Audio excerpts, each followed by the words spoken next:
Alhamdulillah wassalatu wassalamu ala Rasulillah wa ala alihi wa ashabihi wa man wala. Rabbi syahri syahri wa yassirli amri wahlul udatan min lisani yafqahu qawli.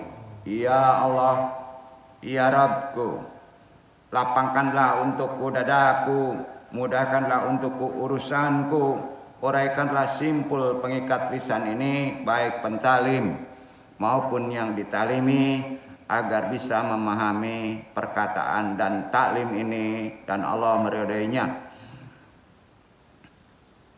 Kita lapatkan doa kita di bulan Syawal, sama-sama diikuti.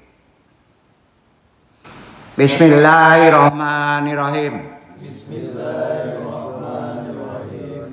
Allahumma ighfir lana, Allahumma ighfir lana warhamna wa tub alaina, warhamna wa tub alaina innaka anta wabur rahim. innaka tawwabur rahim. Allahumma barik lana Allahumma barik lana fi Syawal fi Syawal warjukna warzuqna bihi husnal ibadati fi husnal ibadati wal qurbata ilaika. wal qurbata ilaika. Allahumma taqabbal minna Allahumma taqabbal minna syiyamana siyamana wa qiyamana qiyamana wa sholiha wa sholih amalina amalina fi Ramadan fi Ramadan waj'alna minal muttaqin. waj'alna minal muttaqin. Aminkan saja.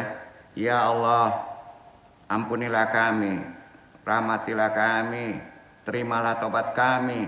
Sesungguhnya Engkau Maha Penerima tobat, lagi Maha Penyayang.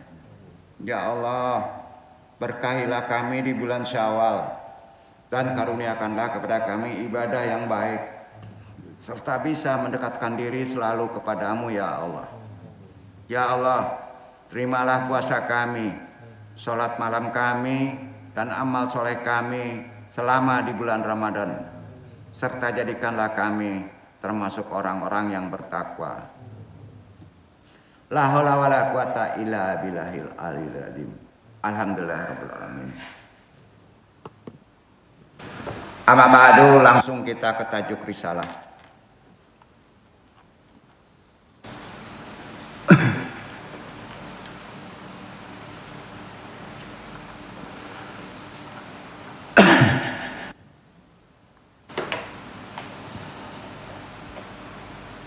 Syukur alhamdulillah, selalu kita bersyukur kehadirat Allah Subhanahu wa taala.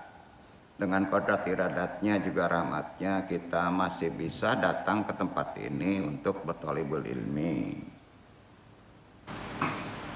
Hadirin jemaah, baik yang mengaji yang talaki secara langsung face to face sekarang, yang andung taklimi maupun yang tidak bisa hadir, tidak langsung dimanapun berada.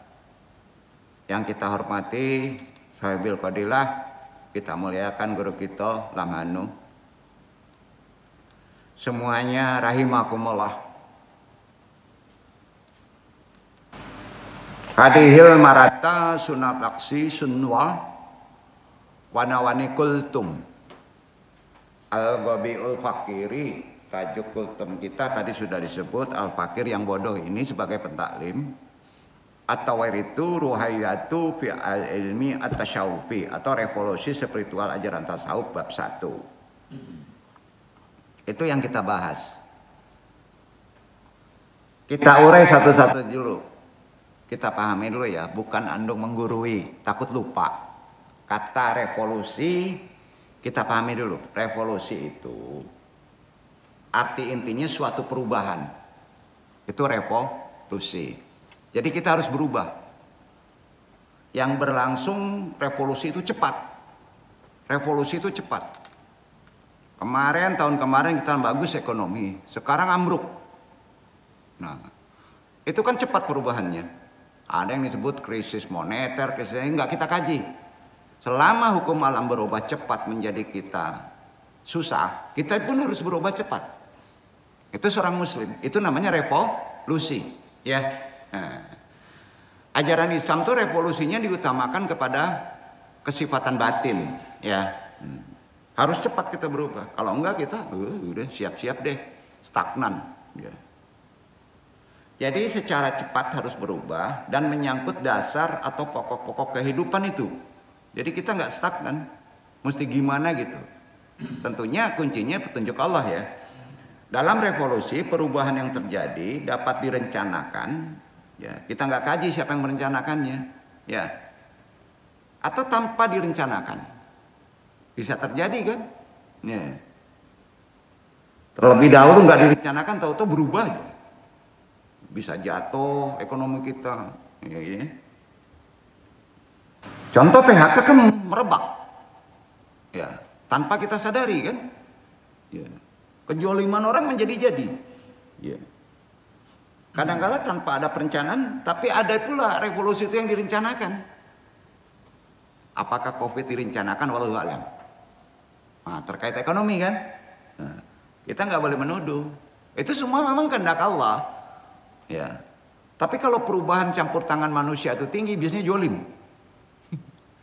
Jolimnya tinggi kalau ada campur tangan manusia. Tapi kalau perubahan sunatullah, hukum alam, biasanya itu sebentar. Itu aja yang perlu Andung sampaikan pemahamannya ya. Insya Allah, seandainya ini memang perubahan, kita berdoa sunatullah. Ya, jangan ada kejoliman. Kalau sunatullah itu ada didikan. Ya. Jadi tanpa direncanakan terlebih dahulu. Ya.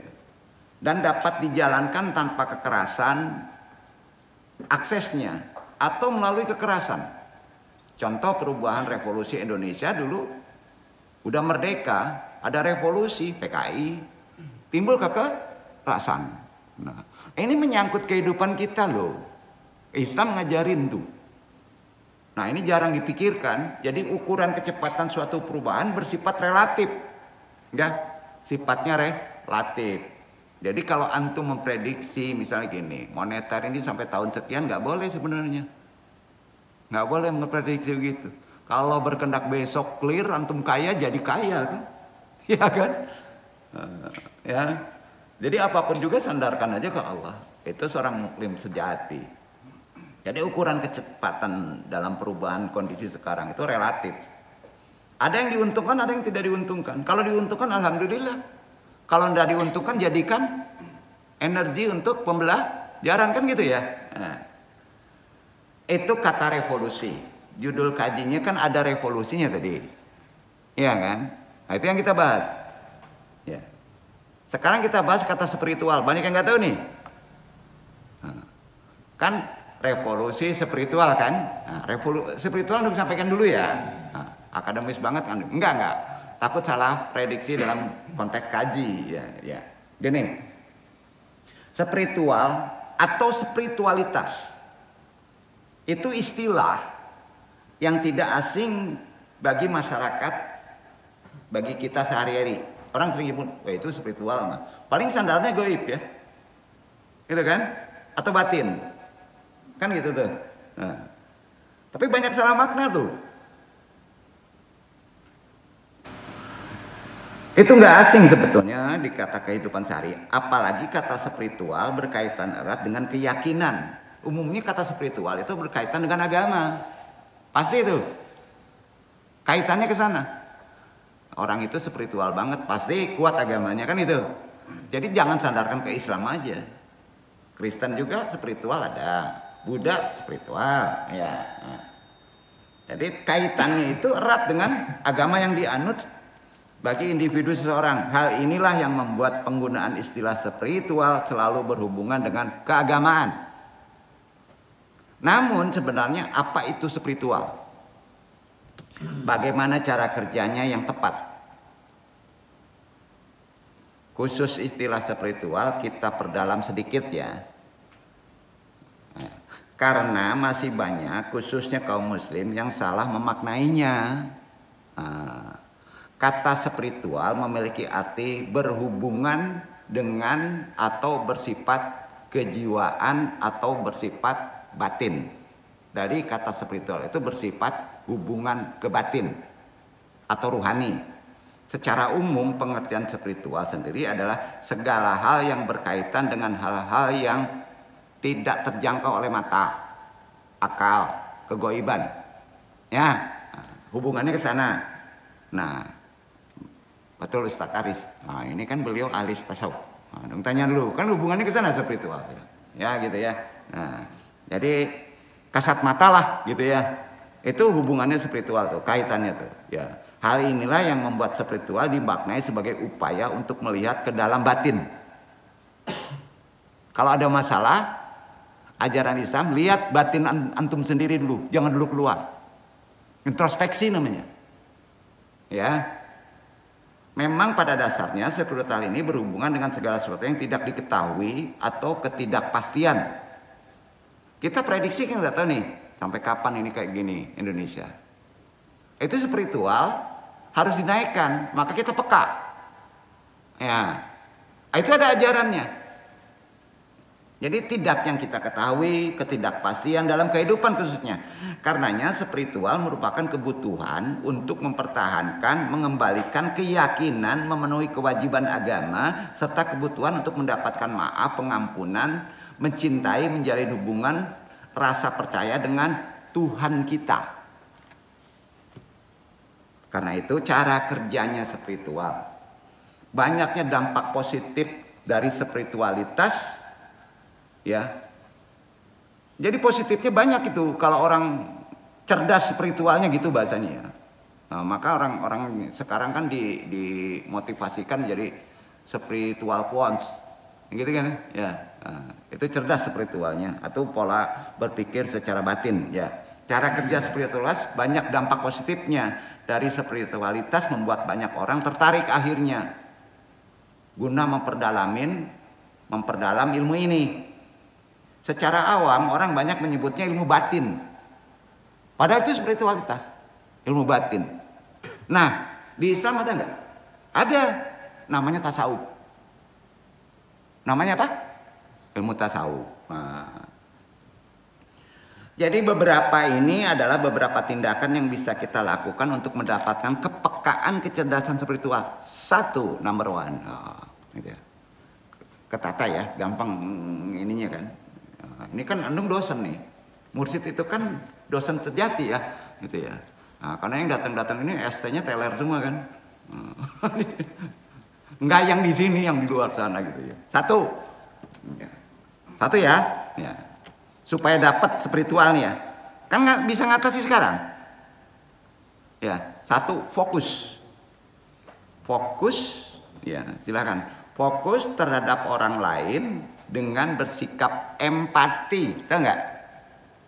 Ajarannya bukan teori ini, supaya peka spiritual, fokus terhadap orang lain, supaya bersikap empati, membuka hati, memberikan bantuan kepada yang membutuhkan. Kalau ingin tajam spiritualitas kita, spiritualitas kita itu keuntungannya adalah yang tidak tahu bisa teraba, prediksi bisa teraba, paham ya? Nah, itu dia, empati ya, jangan nggak mau tahu. Kedua, melakukan kegiatan merenung, ya, sedikitnya 10-15 menit setiap hari dengan cara, kalau di Islam namanya zikir, merenung. Zikirnya fikir, bukan zikir nafi isbat, itu tarekat. Pikiran bekerja, kenapa begini 10-15 menit. Bahasa spiritualnya namanya meditasi. Meditasi itu enggak nol, itu kalau nol namanya relaksasi. Sampai ya. Ketiga, ini sehari-hari pengen tajam spiritualnya, selalu bersyukur. Ado pitin, ado rokok, ya. Pasak muncung, alhamdulillah. Nah, barek dong ya. Udah mulai nih. Nah, insya Allah kalau sering bersyukur atas apa yang dialami setiap hari, alhamdulillah. Jadi berani nggak awak talantung nyebutnya alhamdulillah? Halo? Talantung diputus cinta, ndak ngadu ke bantal, alhamdulillah. Kenapa begitu? Biasanya di balik itu kata alhamdulillah itu menjadi jimat. Bahasa kerennya gitu. Untuk masuk Tuhan menyelesaikan yang terbaik. Itu peka spiritual nanti. Itu nomor berapa lagi? 3 untuk peka spiritual secara ajaran umum ya. Ini nggak perlu diteori dan diamalkan. Pokoknya dengerin aja deh. Keempat, lebih memperhatikan diri sendiri. Hargai diri kamu bukan punya kamu. Otak kamu bukan punya kamu. Punya tuh Tuhan. Hargai itu. Itu dititipin. Ya. Sadari bahwa itu bukan milik kita. Ya. Jadi tidak boleh menghakimi diri sendiri juga diri orang. Paham nggak? Pasti ada sebab. Orang berbuat zalim pasti ada sebab. Betul kan? Nah, biasanya untuk kebaikan tuh. Fokus pada apa yang sedang terjadi sekarang. Ya. 5. Untuk peka spiritual. Menerapkan teknik relaksasi untuk membantu menemukan kedamaian pikiran. Yang paling gampang apa? Teknik relaksasi. Tidur profesional. Tuh, tidur profesional. Ya. Kita punya teknik tidur itu capekkan badan supaya memori nggak bekerja. Duduk nggak? Olahraga lah, ya. Nah, itu relaksasi secara natural. Tapi secara sufi jangan ikutin kalau nggak ada penuntun. Mamanong di tepi gunung, matilah. Ikut jinan masuk. Nggak baik itu dah relaksasi dah. Udah gampang aja tidur aja tepat waktu, ngikutin aturan Allah. Ah, itu relaksasi. Ya. Keenam, baca cerita yang menginspirasi agar dapat membantu kita bisa mengevaluasi filosofi kehidupan. Ilmu tuh. Baca. Ya. Cerita yang bisa menginspirasi supaya tajam spiritual kita. 7. Berbagi cerita kepada orang yang memiliki pengalaman spiritual dalam hidup. Interaksi. Aku nggak bakawan dengan on deh. Bakawan dengan pintar-pintar lah. Gitu. Ya supaya peka spiritual kita. 8. Kecerdasan spiritual sering disebut spiritual quant. Akan timbul kecerdasan tuh kalau sudah sampai poin 7 tadi. Berasal dari dalam hati. Akan cerdas hati antum, peka. Dan menjadikan individu lebih kreatif untuk menghadapi, menyelesaikan seluruh masalah. Jadi 7 poin tadi. Amalannya kan nggak dibaca, nggak diteorikan. Amalin tuh. Ya, makanya bacolah risalahan dong tuh, nggak dicuekin. Jangan di like nggak apa-apa. Jangan di subscribe nggak usah. Baca, amalkan. Ya. Anu maksud. Kaku benar kaji. Nah, ya jadi udah jelas ya. Jadi kecerdasan akan timbul begitu nanti naik. Ke-9, tak hanya itu, orang yang memiliki kecerdasan spiritual akan selalu meninggi. Biasanya selalu dapat menyelesaikan tiap masalah dengan baik hingga mendapatkan ketenangan, kedamaian di hati. Nah, itu dia. Terakhir ke-10. Spiritual itu jalannya ada 10. Islam ngajinya gitu. Supaya peka spiritual kita. Selain itu, kita juga akan memaknai setiap kegiatan menjadi ibadah. Apa aja? Ya. Umpamanya main game jadi ibadah. Nggak bisa. Main game nggak ibadah. Ngabisin waktu gitu. Kerja jadi ibadah. Ya. Betul. Serta menemukan makna di balik setiap peristiwa yang terjadi dalam kehidupan. Jadi talantong apa sebabnya? Langsung aja ditunjukin ya Allah. Iya kapatang dan menyipak orang ya. Awak tak sipak gini itu. Itu ya. Nah, itulah 10 menajamkan spiritual secara ajaran awam dulu. Nah, di antara contoh-contoh kecerdasan spiritual yang penting untuk diketahui adalah sebagai berikut. Contohnya ya, bertanggung jawab terhadap semua tindakan orang yang mempunyai kecerdasan intelektual akan selalu bertanggung jawab terhadap semua tindakan yang dilakukan, termasuk siap menerima konsekuensi dari tiap keputusan yang diambil. Kalau ngutang bayar, kalau menampa pasti ditampa orang. Ya, jadi bertanggung jawab. Kalau jolim dikucilkan orang, tarimo. Betul kan? Itu tanggung jawab. 2, memiliki rasa empati, jelas. Menempatkan diri di posisi orang lain serta merasakan apa yang dirasakan orang lain, itu empati. Orang lain galau, antum harus bisa merasakan galau orang tuh. Sampai nggak? Nah, itu empati. 3, fleksibel. Seorang mampu menyikapi segala sesuatu dengan fleksibel, luas, tidak kaku.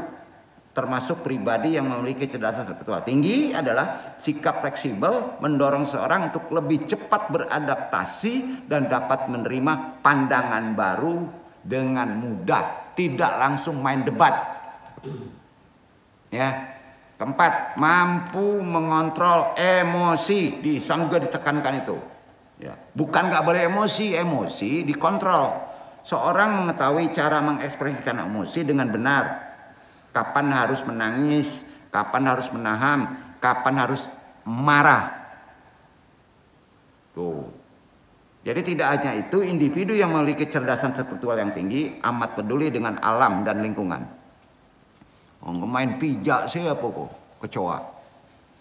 Itu. Ya, pelajari. Jadi sensitivitas yang dipunyai melebihi orang lain. Insya Allah antum peka tuh. Ujungnya seperti ada yang nunjukin, jangan ke sana, kalau ke sana kamu terjun bebas. Gitu. Berani menghadapi masalah. Juga contoh-contoh spiritual. Berani menghadapi kesulitan. Nah, itulah kecerdasan intelektual, tak mudah menyerah, mampu mencari solusi suatu permasalahan dan menyelesaikannya pasti dengan baik. Karena cara meningkatkannya begini, panjang juga ya. Spiritual itu artinya gitu. Meningkatkannya, belajar tentang arti kehidupan. Di mana hidup selalu penuh kejutan. Lu nasihatin deh, hidup itu jangan mudah kaget. Karena diciptakan Allah penuh dengan kejutan. Ya, ikhwan kita abeng masih muda, tuanan duduk, tahu-tahu lah dipanggil dulu, kejutan enggak? Ya. Jadi kalau kita tidak kaget dengan kejutan, kita ndak kacau. Tahu-tahu awak nikah sih. Jando kayu lih. Kejutan ndak? Kejutan. 2, turut serta dalam berbagai aksi sosial. Bukan demo. Mau membuka diri indahano. Senantiasa berbuat baik pada orang lain, udah jelas. Itulah contoh orang cerdas spiritual, atau disebut orang keren nyebutnya apa, spiritual quants ya, quant ya. Nah, juga cara mudah meningkatkannya, udah andong bahas. Nah, tadi sudah revolusi, sudah spiritual, sudah. Sekarang apa? Tasawuf. Bukan tasawuf. Ya. Revolusi perubahan cepat. Iya kan? Spiritual lebih cenderung ke arah mengatasinya ke batin. Betul kan? Nah, sekarang yang terakhir tasawuf. Mau tasawuf? Dijelaskan? Ada yang bertanya. Tunggu. Tasawuf ya. Sekarang kita pahami kata dulu. Kata tasawuf. Sampai kata tasawuf. Bahasa secara khusus namanya apa? Interaksi. Sufisme. Ya. Nah. Berasal dari tasawuf itu, sufisme dari mana? Asal usulnya ajaran Islam. Bukan ajaran Kristen. Amin ya. Nah, dari Islam. Bahasa lebih naiknya memahaminya, ilmunya membangun batin. Itu tasawuf. Ya, karena membangun batin harus ada penyucian jiwa. Quran menyebutnya tazkiyatun nafs. Betul? Nah, itu dia ajaran tasawuf. Ya. Guna apa? Guna bisa antum mencapai kebahagiaan hidup dalam dunia maupun di akhirat. Itu guna ajaran tasawuf. Ya.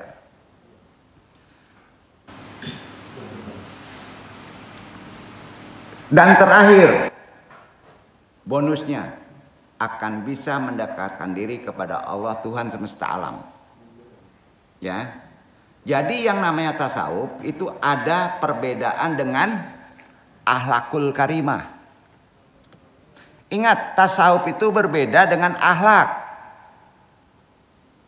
Jelas ya? Jelas ya. Tasawuf bukan akhlak. Nah, ini sering saya prediksi nih. Akhlak hanya membahas masalah sukiyah, perilaku lahir. Itu akhlak. Perilaku lahir itu akhlak. Di antaranya tawadu terhadap orang tua, berbakti kepada orang tua. Perilaku lahir kan? Apalagi hormat kepada tamu. Betul kan? Apalagi tetangga, silaturahim. Itu akhlak. Nah, sukiyat sifatnya, perilaku lahir, tazkiyah. Itu semua akhlakul karimah. Duduk? Duduk ya. Tapi itu semua kalau tidak diiringi dengan perasaan ikhlas, menolong orang, akhlakul karimah. Akhlak kan? Kalau tidak disertai ikhlas, tazkiyah tidak disertai ikhlas, tawadu kepada orang tua, berbakti orang tua tidak disertai ikhlas, diterima Allah enggak? Jawab. Nol hasilnya. Nol hasilnya. Nah, wilayah ikhlas berada di tasawuf. Duduk. Ya, berada di tasawuf. Poin ini sampai ya. Ini kalau udah keluar dari sini, antum sematkan langsung S3 tasawuf terapis. Udah deh pakai aja, nggak perlu ditempel. Dasarnya tahu. Ya. Revolusi udah. Spiritual udah paham. Tasawuf sudah paham. Udah paham ya? Nah. Ternyata kunci semuanya berbuat baik kalau tidak ada ilmu tasawuf hasilnya nol. Benar gak? Nah. Ikhlas dengan hati yang bersih namanya qalbun salim di Quran. Itu adanya semuanya di ilmu tasawuf. Makanya ada disebut tazkiyatun nafs. Ayo, jadi ajaran tasawuf dari mana? Islam. Makanya Nabi berdakwah itu paling susah menanamkan akidah wilayah tasawuf. Wilayahnya sebenarnya tasawuf itu. Ya, ke batin. Baru akhlakul karimah. Ya. Jadi berakhlakul karimah tanpa ikhlas dari kacamata ilmu tasawuf artinya nol besar di mata Allah. Setuju nggak? Kemudian tasawuf juga bukanlah ilmu hikmah. Hati-hati, ada yang menyandarkan tasawuf ilmu hikmah. Ilmu hikmah itu berdiri sendiri keilmuannya. Termasuk tokoh-tokohnya. Salah satu kitab keren ilmu hikmah dikarang oleh siapa? Syamsul Ma'arif. Betul kan? Ingat itu nggak tasawuf, itu ilmu hikmah. Ilmu hikmah itu bidangnya apa sih? Kesaktian, pengobatan. Pengobatan itu ilmu hikmah. Halimun, kanuragan. Seolah-olah orang jadi gede, segede pohon kelapa. Aku lari terbirit-birit. Padahal orangnya kecil. Itu ilmu hikmah. Bukan tasawuf itu. Pengobatan itu hikmah. Jadi kalau menyebut terapis, tasawuf, itu ilmunya batin, ya kan? Jadi kalau pengobatan hikmah, jadi sebetulnya yang tepat itu tasawuf hikmah, bukan tasawuf terapis. Ya kan? Tapi nggak keren ya kalau tasawuf hikmah ya. Ya, karena bidang ilmunya itu.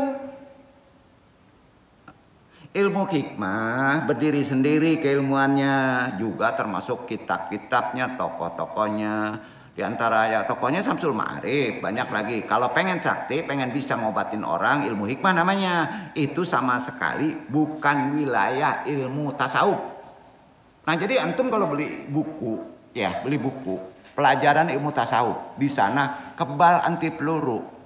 Udah tercemar itu ilmu tasawufnya, nggak usah dibaca. Duduk nggak? Gitu. Bukan ilmu wilayah tasawuf itu. Kalau ilmu hikmah, siapapun bisa mempelajarinya. Sebentar diandung itu. Pengen terbang, pengen kebal, dan gampang mendapatkannya. Siapapun orangnya, walaupun kelakuannya nggak bener. Kalau ilmu tasawuf nggak bisa. Jadi berat mana belajar ilmu tasawuf sama hikmah? Pengen mana? Nah, kalau ditanya, ada orang ahli tasawuf ngejarnya hikmah, kan kacau. Kalau sudah tasawuf, hikmah nggak perlu dipikirin lagi. Nggak mempan itu ilmu tadi. Kelakuan nggak bener, Pak. Makanya dia malas belajar ilmu tasawuf karena susah. Nggak bisa keren-kerenan. Walhasil ilmu hikmah bukan tasawuf. Paham sampai sini Ikhwan ya? Paham ya? Antum bahas nih tasawuf. Ada yang bertanya suruh masuk.